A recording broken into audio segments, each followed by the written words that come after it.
आता पाहूया विधानसभेची तयारी कशी सुरू आहे त्या संदर्भातल्या काही महत्त्वाच्या बातम्या। मुंबईतील 99% जागांवर मवियात सहमती। मुंबईत पुन्हा आमच्या ताब्यात असणं गरजेचं, त्यानुसार जागा वाटप। 27 तारखेपासून उर्वरित महाराष्ट्राच्या जागा वाटपावर चर्चा। संजय राऊतांची माहिती। मवियातील जागा वाटप होताना थोडा वाद होणं अपेक्षित आहे, पण आम्ही एकमेकांना समजून घेऊ। शरद पवार गटाचे प्रदेशाध्यक्ष जयंत पाटील यांची प्रतिक्रिया। नवी मुंबईतील 2 जागा आम्ही मागितल्या आहेत, बघू आता यापुढे कसा मार्ग निघतो। जागा वाटपावर नाना पटोलेंचं विधान। परळी मतदारसंघात मनसे पूर्ण ताकदीनं निवडणूक लढवणार असल्याचं संदीप देशपांडेंचं वक्तव्य। तर अमेरिकेच्या आणि वरळीच्या निवडणुकीची चर्चा होईल असं म्हणत आदित्य ठाकरेंचा मिष्केल टोला। परळी विधानसभेमध्ये ज्या पद्धतीत मनसे नेते संदीप देशपांडे हे निवडणूक लढवणार अशी चर्चा आहे, त्यांची तयारी देखील सुरू आहे। तिथेच अजितदादा गटातले आमदार अमोल मिटकरी यांचे देखील काही बॅनर्स लागलेले, ते देखील निवडणूक लढणार असल्याची चर्चा सध्या नाही। महाराष्ट्रात 288 सीटवर असं होणार आहे, तर अमेरिकेची निवडणूक, वरळीची निवडणूक आणि मग बाकीच्या 287 सीटची चर्चा वेगळी होईल। तर मनसे वरळी विधानसभा मतदारसंघ पूर्ण ताकदीने लढणार, संदीप देशपांडेंचं वक्तव्य। नागेश भोसलेंनी घेतली जयंत पाटलांची भेट। भोसले हे भाजपचे माजी आमदार प्रशांत परिचारक यांचे समर्थक।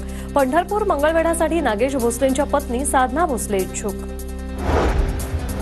साताऱ्यात जयंत पाटलांनी घेतली भाजप नेते मदन भोसलेंची भेट। दोघांमध्ये बंद दाराआड चर्चा। वाई मतदारसंघाबाबत विधानसभा निवडणुकीच्या पार्श्वभूमीवर भेट घेतल्याची शक्यता।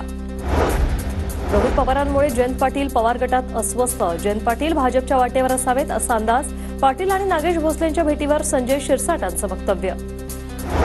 आमचं कुटुंब फोडलं, मी आजोबांसोबत राहिलो, यात चुकीचं काय? जेलमध्ये टाकण्याचाही प्रयत्न झाला, पण मी घाबरलो नाही। आता काही सुपारीबाज लोकांना माझ्या विरोधात उभं केलं जाईल, पण माझे लोक माझ्या सोबत। आमदार रोहित पवार यांचा सत्ताधाऱ्यांवर निशाणा।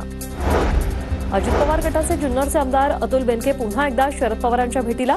नारायणगावातील कृषी विज्ञान केंद्रावर बेनकेंनी पवारांची भेट घेतली। प्रेम हे प्रेम असतं, पवारसाहेब आहेत तिथे जास्त बोलायचं नसतं। यापुढे अमोल कोल्हेंच्या नेतृत्वात आम्ही विकासाचं काम करणार। अजित पवार गटाचे आमदार अतुल बेनके यांच्याकडून पवार आणि कोल्हेंचं कौतुक। मी अजूनही अजित पवार गटातच, अर्थाचा अनर्थ करू नये। शरद पवार गटात जाण्याच्या चर्चांवर अतुल बेनकेंची प्रतिक्रिया। काँग्रेस आमदार जितेश अंतापूरकर भाजपमध्ये प्रवेश करण्याची शक्यता। अंतापूरकरांनी कार्यकर्त्यांना मुंबईत बोलावून घेतल्याची सूत्रांची माहिती। आमदार अंतापूरकर हे अशोक चव्हाणांचे समर्थक। भावी नव्हे तर फिक्स आमदारच युगेंद्र पवारांचे बारामतीत बॅनर। शरद पवार गटाकडून बारामती विधानसभेसाठी युगेंद्र पवारांचं नाव चर्चेत। लोकसभेपासून युगेंद्र पवार बारामतीत सक्रिय।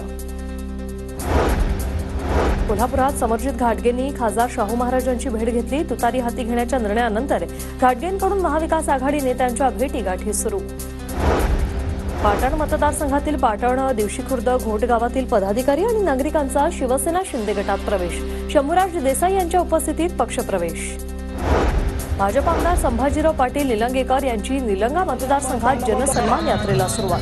300 किलोमीटर पायी चालत केलेल्या विकास कामांची माहिती देत किमान 100 गावांमधून यात्रा करणार।